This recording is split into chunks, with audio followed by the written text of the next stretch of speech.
Pasado alas 3 ng hapon ng Huwebes, December 18, sumiklab ang isang grass fire sa kabundukan ng Barangay Poblasyon sa bayan ng Tadjan, Mountain Province. Agad rumisponde ang mga bumbero pero hindi nila ito agad marating sa tarik ng daan. Dahil hindi maiakyat ang fire truck, mano-mano nilang inapula ito.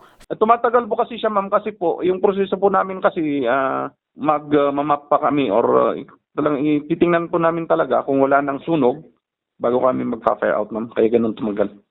Okay po. At saka yung nagpatagal dito kasi, ma'am, is yung geographical location. Step to step ka na sa English. Yung matarik ba? Matarik, ma'am. Makalipas ang ilang oras na pag-aapula, idineklara ng mga otoridad ang fire out pasado alas 7 na ng gabi noong Huwebes rin. Sa paunang investigasyon ng Tadjan Bureau of Fire Station, wala namang nadamay na ari-arian sa sunog. Yung ibang kwan lang kasi, hindi ko namin kinukonsider kindling kasi yung natira. Sa malapit sa roots ba, ma'am?